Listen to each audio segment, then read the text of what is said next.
Pero pag nag-hangout sila sa bahay ni Kim Idol, hindi pwede. Dapat aalis sila ng maaga kasi pag gabi na, lasingan, nabubugbugin sila. Eh, napasarap ang kwento nila. Nakita nila, 12 o'clock na. Paano tayo lalabas niyan? Eh, nandun sila sa pinakadulo sila, di ba? Dito sila sa Delia, tapos puro mga lasing. Nag-isip yung bulag. Ay, yung Kuba, pati yung pilay. Ako, paano tayo lalabas? Ibubugin tayo. Then, parang may pansan. Nakapag-isip si Kuba. Naisip siya ng paraan. Sabi nung Kuba, kumuha siya ng chalk. Tapos nagsulat siya. Pag gano'n. Di nakalabas yung Kuba. Kasi pila. Ganun nga siya.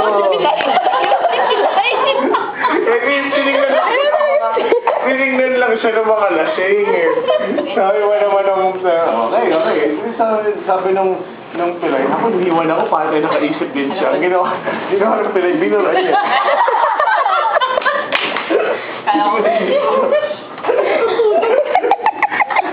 Ayaw, benta-benta ka kay ate.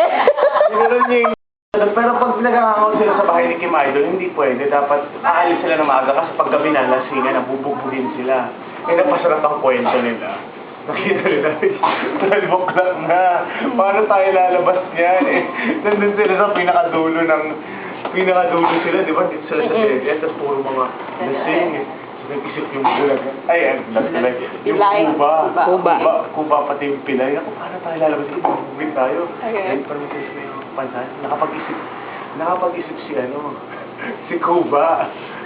Naisip siya ng paraan. Sabi nung Kuba, kumuha siya ng chalk. Tapos nagsulat siya. Pag gano'n. Di nakalabas yung Kuba. Kasi pila. Ganun nga siya.